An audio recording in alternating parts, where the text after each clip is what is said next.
As part of my doctorate, I was hired as a lab assistant working with pediatric treatment.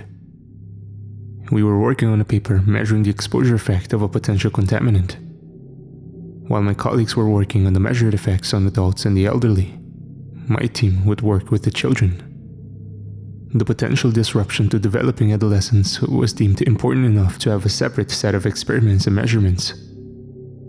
The study garnered unilateral attention and funding of not only one, but 4 different pharmaceutical companies, Hatchet Pharmaceutical being the main contributor. I was hired pretty late in the process. I wasn't even sure what the contaminant was, as it was just designated as the contaminant. Apparently, it was something that resided just under the topsoil in a large residential area. To not taint our measurements, me and my colleagues were given minimum information about the symptoms to look for and what to expect. Instead, we were provided a set of experiments and willing participants. It was all fast and haphazard. Most of us started on a Monday, and Tuesday the following week was the day of our first experiment. Little time to prepare, get settled, or even understand. Still, this could be big enough to launch a career. The experiment, described as the Cognition and Ocular Development Assessment, CODA, was to be performed with full consent and supervision of the parental guardians. All children were between 6 and 10 years old, and none of them had any observed deformities or illnesses. We were given limited access to certain medical records to make sure our study didn't have the potential to cause any harm. Then again, I'd read the experiment checklist, and there was nothing that could damage anyone. If anything, I argued the results would be pretty much useless. As Tuesday came around, me and my 2 colleagues had prepared as best we could. The 3 of us would put 1 participant each through a series of tests. The CODA was 3 tests over a total of 3 hours. The parents were to be asked for consent before and after each step and given the ability to stop any test at any given time. The experiment overall was surprisingly simple. It was supposed to be a measurement of cognitive and emotional development, mostly tested through facial and spatial recognition. The day of the experiment, I first met Logan, an 8-year-old kid sporting a baseball cap and a brand new Pokemon t-shirt.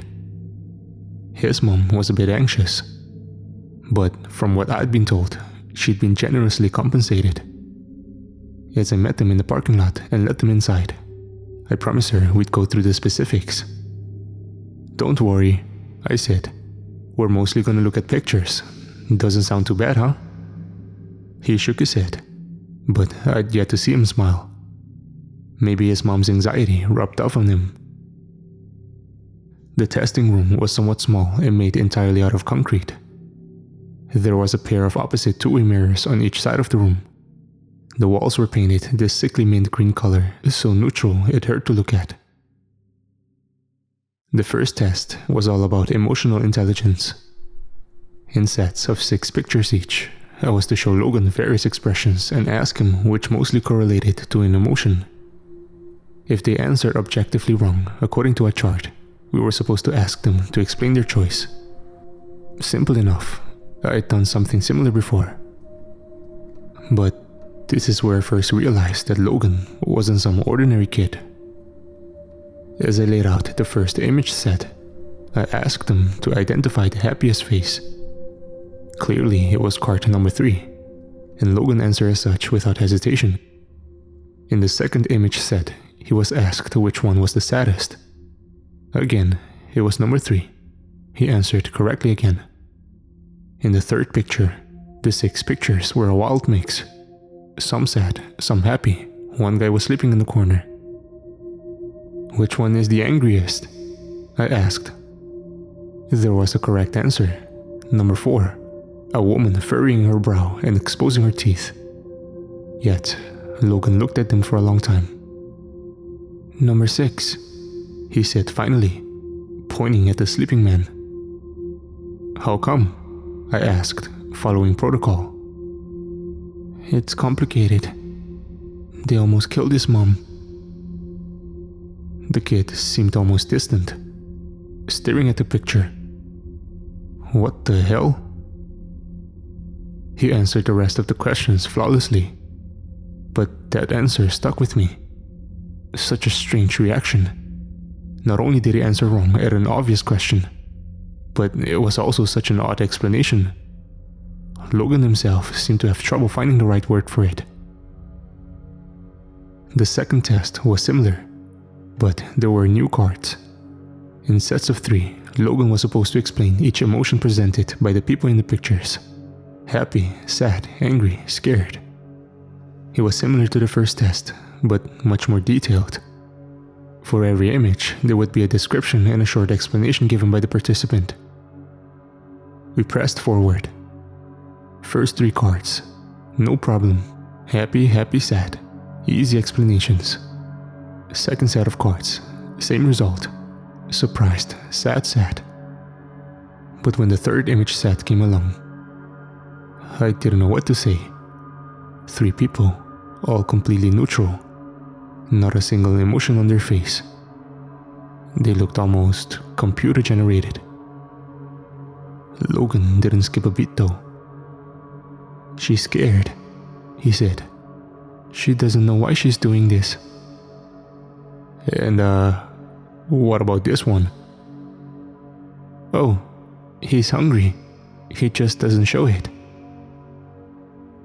"Hungry? Is that the emotion?" "Yeah, he's really hungry. Dangerous." "And the third one?" Logan took a long hard look.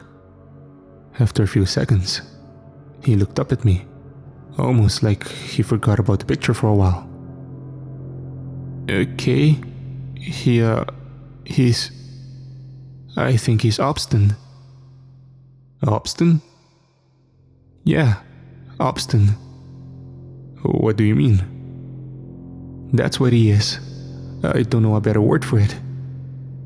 "So why is he obstinate?" "He saw something he shouldn't have."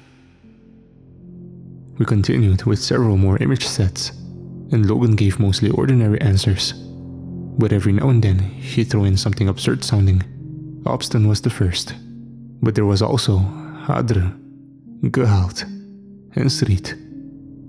The descriptions were outlandish and, frankly, nonsensical. Adr, he stared too long into the light. Gehalt, he didn't go swimming, but his feet are still wet. Street, he fell between the cracks. By the time I was about to start the third experiment, I had a few moments alone with Logan's mom.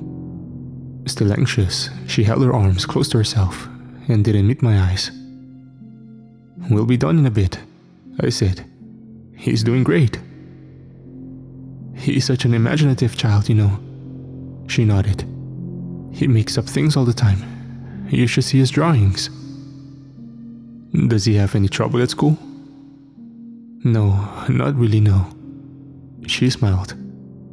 "Well, mostly not. Some of the other kids can get a bit creeped out when he starts making things up." I checked the clock. It was time to start the final experiment. "All kids have a quirk or two," I'll smile back. "That's what makes them kids." The final experiment was about recognizing places rather than people. One by one, I was to show Logan pictures of various places. Ordinary places like supermarkets, playgrounds, and factories. They were pretty easy to recognize. First, I'd show him the pictures. Then, I'd ask him to describe the scene. Logan didn't seem to mind. The pictures themselves were easy for Logan to recognize. One by one, he explained what he saw. Factories with lots of cars parked outside. Empty playgrounds. But as we got to a park, he sort of stopped. His expression shifted. "That's a graveyard," he said. I had to stop myself from correcting him. It was obviously not a graveyard. "Can you describe it?" I asked.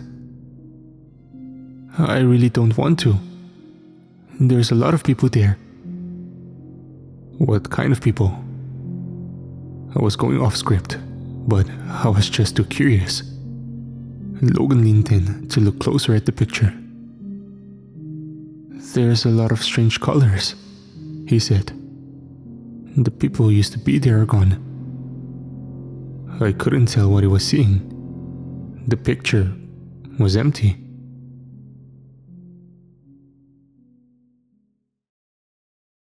As we finished up, Logan went to the bathroom.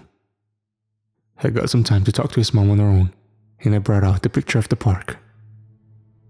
"Do you have any ideas what he sees here?" I asked. "No," she said, shaking her head. "Could be anything." "It's just strange," I said.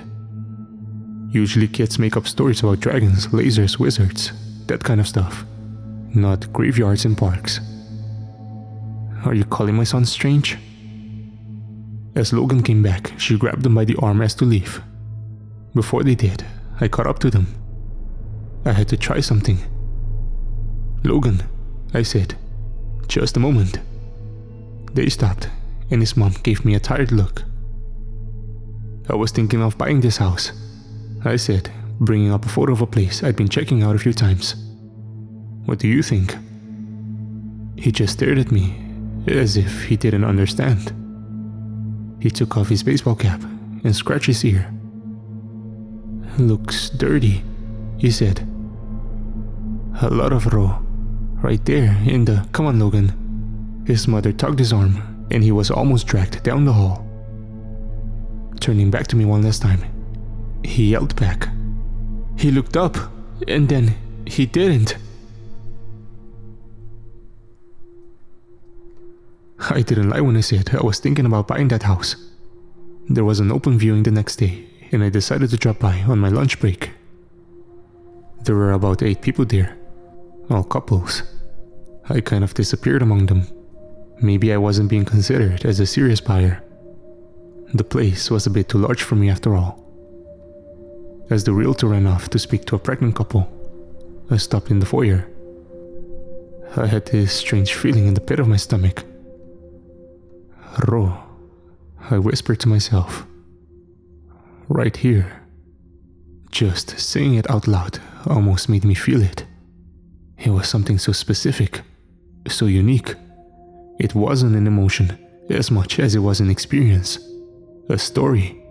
I could imagine myself lying on the floor, looking up at the wood brown ceiling. I could feel my back growing stiff as I'd been lying down for too long. I could feel my eyes growing thick, like blinking through mud. Every breath a conscious effort. Arms unresponsive. A prayer for my heart to keep beating. Then, nothing. Ro, to look up, and then to not. I had this strange understanding, like I'd seen something I wasn't supposed to. Didn't the kid have a word for that too? God, I felt sick.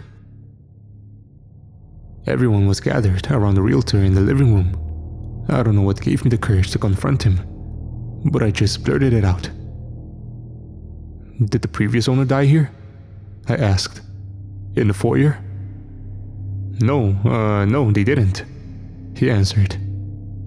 "You have to tell us if they did." Another couple agreed.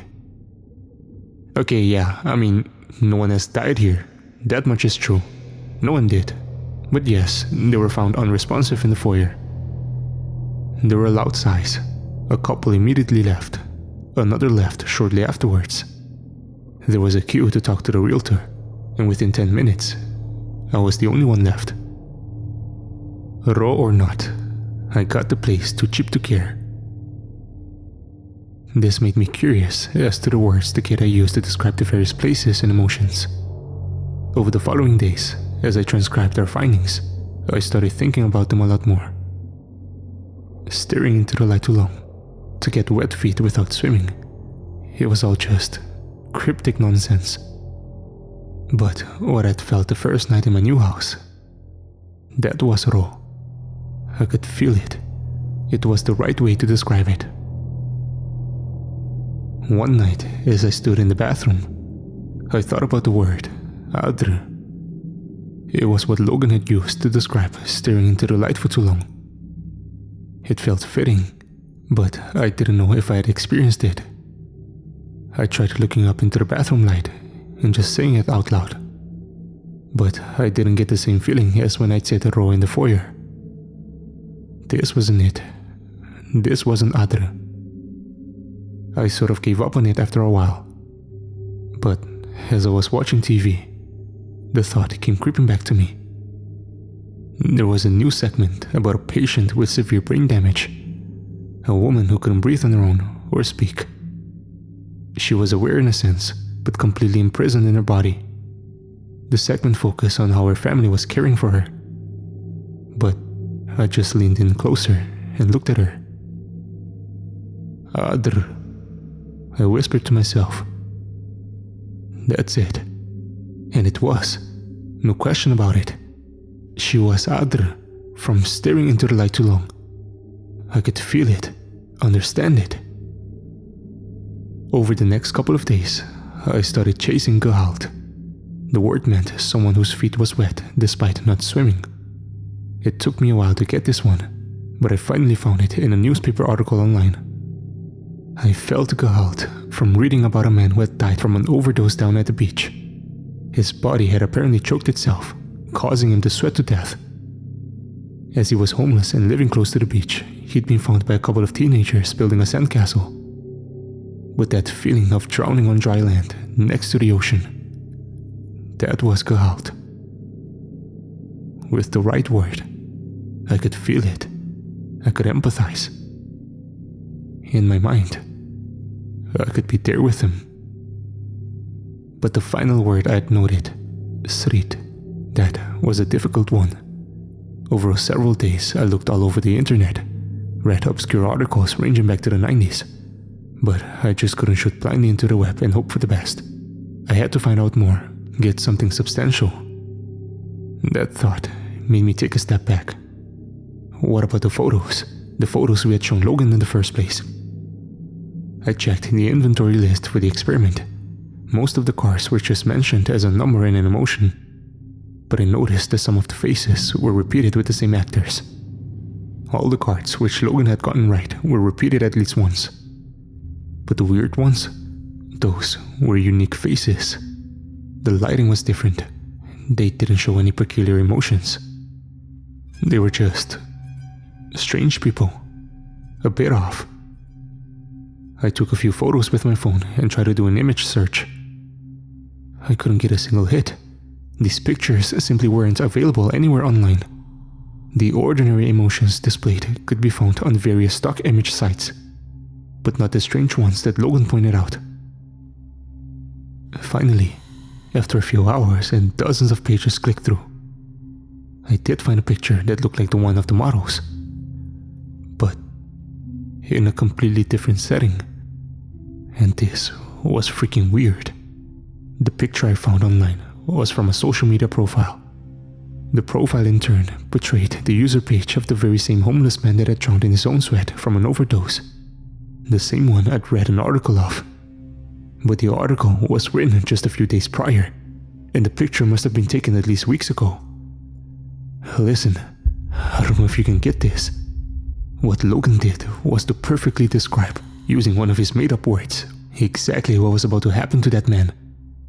The man who, Gehalt, who overdosed on the beach. I mulled the whole thing over in my head countless times. And finally, I had to talk to Logan again. I did the creepiest thing I've ever done. I tracked the kid down at his school. The following day, as he was about to get on the bus back home, I waved at him from across the parking lot. He was surprised to see me and couldn't place me at first. Then I could see him recognize me, like something lit up his mind. "Hey," he called out. "Science man." "Hey Logan," I called back. "How's it been?" "Good," he said. "You're not here for more tests, are you?" He stopped a few feet ahead of me. "Actually, I'm just here to ask you about the language of yours. Those strange words you use. How do you come up with them?" "That's easy," he said. "Once you start talking it, you kinda don't stop. After a while, you just feel them, "So where did you learn it?" I asked. Anywhere special? I think I always knew. He shrugged. Like, it's weird. Like listening, but not to a sound, but like a color. It's just sort of there, inside. So you can always see it? Because sometimes you said people in the pictures were just happy or sad. Ordinary things. Sometimes those things are easier to see. You said I should answer fast, not, accurately. So you can see it now? I chuckled. Anywhere here with me? Sure, he smiled. Just stand still for a bit. Logan looked at me for a while. As I met his eyes, I could feel something. There was that feeling again. Obstinate. To see something I shouldn't have. Right there, in that kid's eyes. He knew something. Strangely enough, it wasn't him that broke the silence. It was me. Arthur is, I said. I didn't know why I said it, but it took Logan by surprise.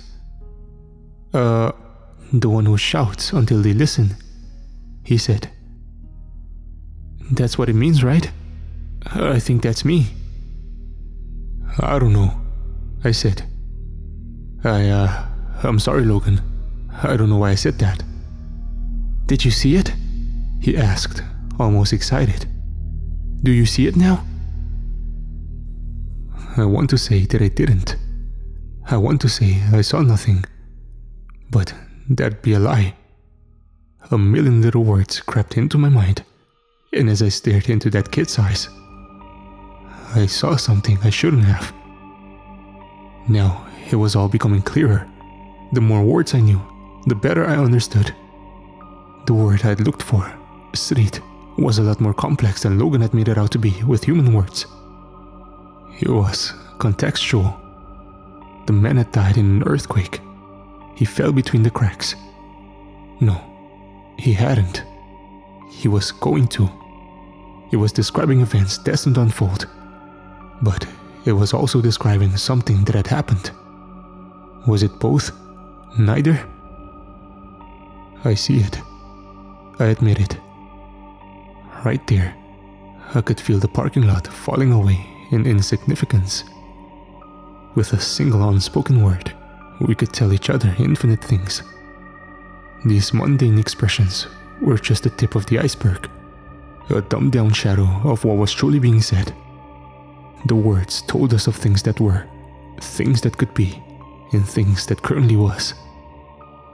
And in that moment of silence, of understanding, I heard the vibrant colors so clearly I could almost see them. They were piercing into my mind, forcing themselves into my understanding, screaming to me that once you understand something, you can't unlearn it. I forgot to breathe, as to not accidentally say something I shouldn't. You weren't talking about the picture I held up in the test. You were looking at me, I said with nothing but a shallow breath. Obstinate. I'm obstinate. You didn't even look at the picture. He didn't have to answer. I knew it was true. It was written into the word itself that my realization would come. Then, as possibilities came rushing towards me, I could feel an enormous weight come down on me. My mind couldn't take it. My body was shutting down as I fell to my knees, screaming until my neck felt raw. The whole world started to fade, as my heartbeats swallowed my hearing. I have a hard time describing what happened next. When I closed my eyes, I'd see millions of possibilities. Mostly pain, suffering, and terror. My own thoughts and emotions multiplied like a torch in a hall of mirrors. I'd see myself waking up in my bed, only to get murdered by 1,000 different weapons. I'd see myself drowning in my bathtub, breaking my neck, falling down the stairs. Death. So much death. And then, in the blink of an eye, I'd be in the back of an ambulance, feeling the residual effect of a defibrillator on my chest. As I blinked, the ambulance burst into flames. The driver crashed into a tree, someone carving their initials into my chest with a scalpel. None of it was real, but I couldn't tell anymore. Different worlds, with nothing but a well-placed syllable. All the while, I was just spitting out seemingly random words. My eyes lost focus, and as I lost grip of reality, my body shut itself down in self-defense. Thank God.